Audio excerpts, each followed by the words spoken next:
All right, we're here on the lunch hour, a little afternoon edition. We have a very interesting little brief interview for you guys today. I'm here with Zach, as usual. And who else are we here with today, Zach? We are here with Admiral Joe Sestak, former Congressman as well. Welcome to the show, Admiral. Great to be with you, Tom and Zach. We are very flattered to have you on the show. So we have a couple questions for you. We don't want to take too much of your time. Zach has a few questions, or one or two questions on foreign policy, and then I have a couple questions for you about college and college affordability, stuff like that. So I'm going to let Zach start first. And then Okay, Zach. All right. So first of all, it's very exciting to discuss foreign policy with someone who's as accomplished as you are. And on that note, thank you for your service to our country. Thanks for saying that. You're welcome. So the first thing I want to ask you is, how do you balance wanting to see Bashar al-Assad removed from power in Syria with wanting to avoid the creation of a vacuum, much like the one that many people have said has led to the creation of ISIS? Well, I think you speak very wisely here, because before you take the first step in war, you better consider the last. How do you want it to end? It's not just winning the war, but securing the peace. And when we destroy the caliphate, what's left over there? I mean, 13 million of the 26 or so million Syrian people have been killed, maimed, dislocated. Its infrastructure is ruined. Who takes its place? But here, because of where we are, and frankly, I think we've been slow over the years to properly address this issue. But we are where we are, and here's what I believe, is that we don't want nor need to have ground forces of any mass down there in Syria. But the Russians are there. The Iranians have lost 3,000 of their troops there, and they don't like nor want ISIS to exist. But they support President Assad. We want him gone. But diplomacy, strong U.S. leadership will say, okay, Assad will stick around for a while. Eventually he can go. But he doesn't threaten us directly today. What does threaten us is ISIS. So we'll work with you, Russia. We'll work with you, Iran. Bring in the Saudis with the Sunni nationals and militias and let them lead the ground force as they do the ground game to take down ISIS. With our air power, however, the change that's finally coming about, and I've advocated for almost months on end, is that go after what's keeping the caliphate, the state, in business. $2 to $3 billion of revenues they get from their oil fields and from extortion. Go after the government infrastructures that is collecting, the money exchanges, collecting those taxes, and destroy the crude oil pumping stations, not just the refined. And then they won't have the money to do international terrorism. That's the joint way we have to do this. All right, that's very interesting. And then just sticking in the Middle East, in an op-ed last month, you reaffirmed your support for the Iran nuclear agreement, despite Iranian ballistic missile tests that violated United Nations Security Council resolutions. Since that's happened, Iran, according to several experts, violated multiple parts of the Geneva Convention with the sailor fiasco, and they also flew a drone over a U.S. aircraft carrier. So at what point might it be time to consider a different strategy? Well, first off, we put sanctions on them for firing those ballistic missiles, as we should have. Proper action. Number two, I was overflown when I commanded a ship by an Iranian warplane. They're allowed to do it. The Soviet Union flew overboard of us all the time. It's common airspace out there. Now, did I have my weapons ready to shoot them down and train? You bet I did if I saw any hostile action. Look, everybody owns the commons of the seas. We overflow other militaries. Third, think about this. I've operated in those waters, commander of battle group. Iran was going to have a nuclear bomb, 4 to 5 of them in 30 days last fall. 4 to 5 nuclear bombs. Now they've shipped out the material. They cannot even begin to have one for a minimum of a year if it comes back, because the centrifuges are taken offline, put into storage, and as you probably well know, they decay in storage. We stopped them for at least a year. The agreement's 15 years. Do I trust him? Hell no. I don't think Ronald Reagan was tough enough. He said, trust but verify. I say verify before you trust. We got 150 people going in there verifying that they're not going to do it. And look, I know there's allegations about the Geneva Convention, but you know what? When I was commander of an aircraft carrier battle group out there, I said we needed a hotline under the Incident at Sea Agreement like we had with the Soviet Union Navy and the People's Republic of China Navy, that when there's an incident, we could pick up a hotline and resolve it. I made that recommendation. We should have one with Iran. But you know what? We didn't do it. But luckily, fortunately, because of the Iranian agreement that kicked those nuclear weapon capability out of the country, we were able to have John Kerry, Secretary of Defense, pick up the hotline and call Iran. And unlike the British sailors who were captured in 2007 and kept for weeks, our guys got out in a number of hours. That's what you want to do, is secure the peace. Keep that military option on the table if you got to use it. But boy, I'll tell you, they would have had nuclear weapons in 30 more days without this agreement, a capability to do so. Would they have done it? Don't know. But now we've kicked that nuke material out of that country. Yeah, we can definitely all agree that we're very thankful that those sailors have returned home safely.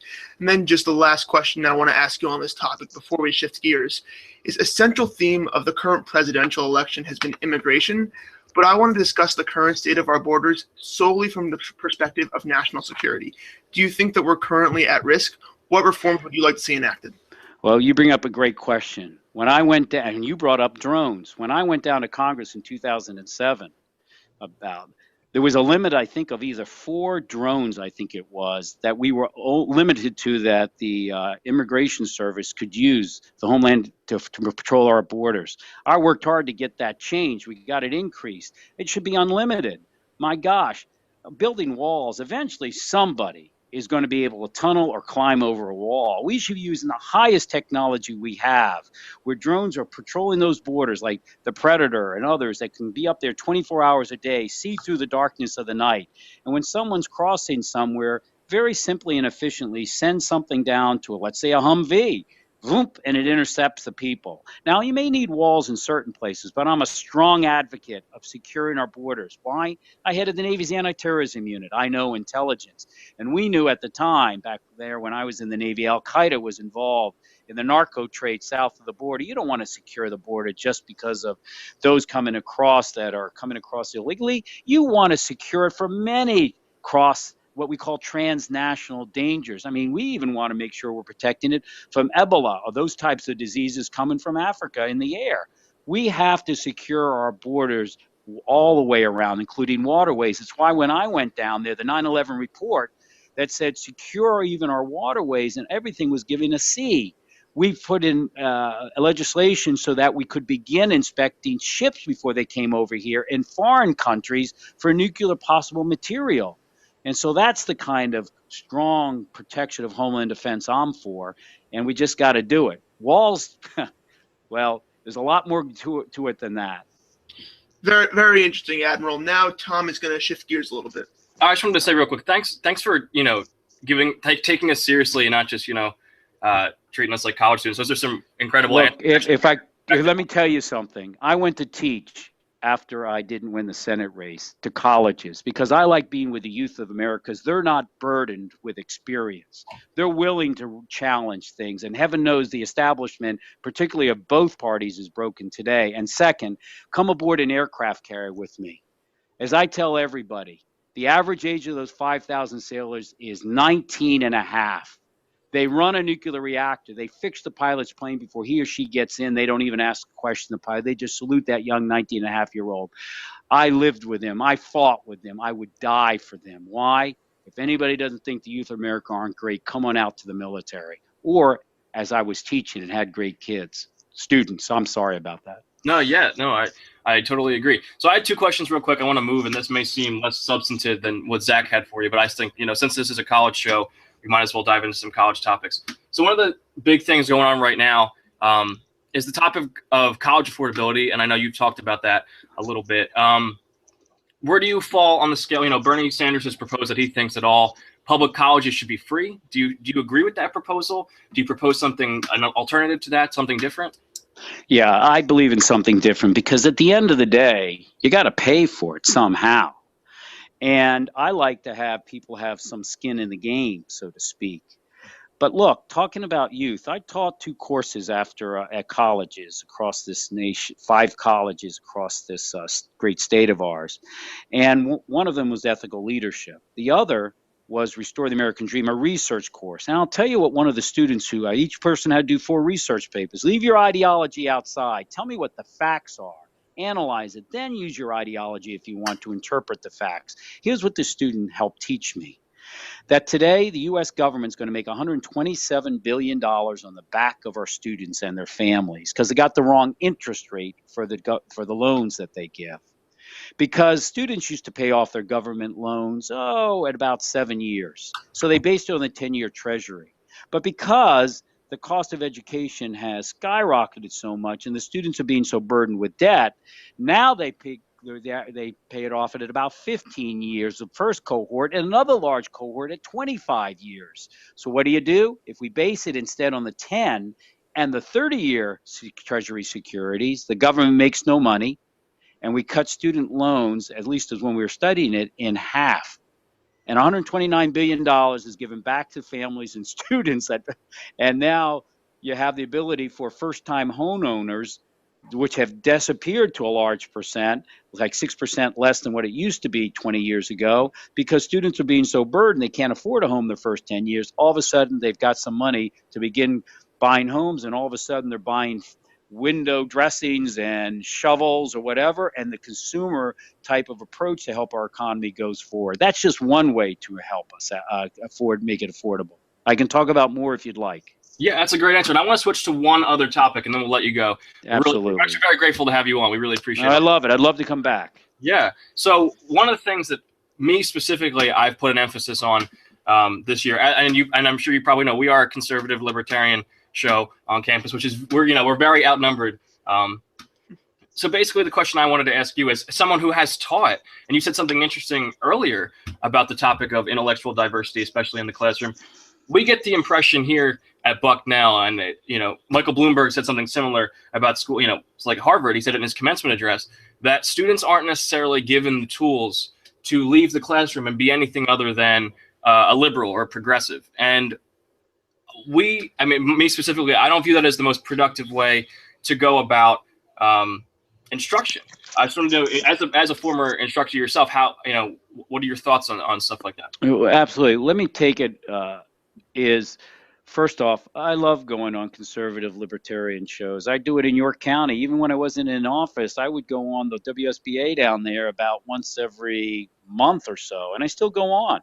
And I go on a number of them. Why? Because that's what America's about, the debate of ideas. We did it in the military. At the end, you want to come together to a common principled compromise without compromising your principles.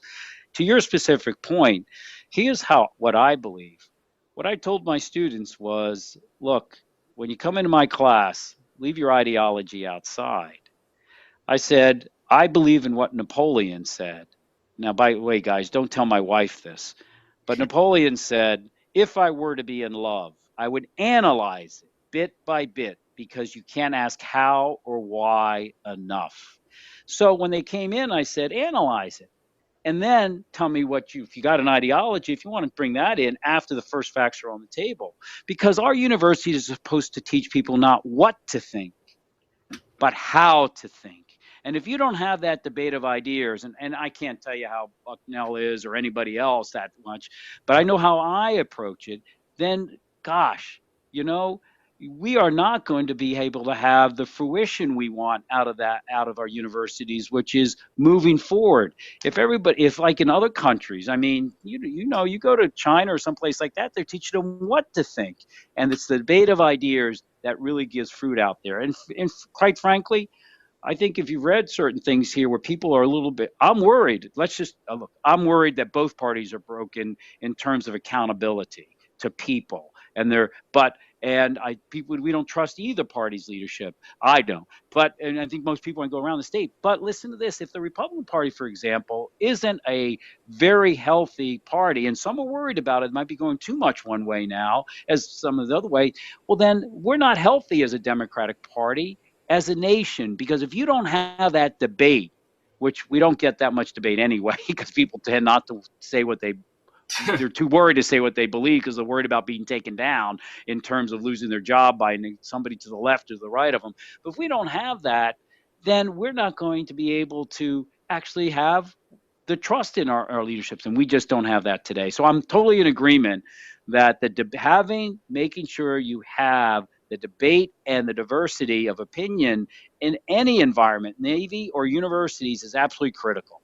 All right, now, Admiral, can I send you remarks from this to all of my teachers this semester? You can send it to anybody, but let me tell you why also. I represent a Republican district when I was a congressman. When I was like the second Democrat congressman since Civil War. It's like 56% Republican, 33% Democrat. The rest were like independents. You know, I won my second race by 20 points, and all I did was put up yard signs, $28,000 worth. No other advertisement did I do. Why? As a Republican who came up to me at a poll said, you know, I don't necessarily agree with you, but I'll tell you this. You're always available, accessible, and you helped my neighbor who had a son with autism that wasn't getting the proper attention by the local school board. In short, we kept our office open 7 days a week up until 9 o'clock every night during that recession because people were hurting. 100 homes were going into foreclosure. We salvaged almost 2/3 of them by going to the mortgage company and say, before you rubber stamp it, we'd like to, with our constituents here, could you walk us through the paperwork? All we did was try to have a government of the people be for the people rather than for the people who happen to be occupying government. And I think that's what's harmful today is we don't, I mean, I love my district and represent a Republican district. Why? It made sure that I listened to them. And, you know, if you didn't agree with me on an issue, at 8 o'clock or 9 o'clock every Saturday, I'd try if I wasn't doing something else, to have a group come in who disagreed with me on an issue and we discuss it. Didn't mean we'd end up agreeing at the end, but at least there was a debate of ideas. That's a great answer. Yeah, that was amazing. I didn't expect that answer at all. But all right, we really appreciate you having you on. We'd love to have you back sometime if you're up for that. Absolutely, I'd love it, and I mean that. So if you and my guys here and gals on the staff just coordinate another time, look, I enjoy this. It helps me be better because it makes me, you know, you force me to give. Okay, let's think this through, and here's what I believe. All right, listen, have a great day there. All right, I love Union County, by the way. I've been up there about 5 or 6 times the last couple of years. It's beautiful. Thank you, Admiral. Thank you very much. Have a great day. Take care. Thanks. Bye-bye.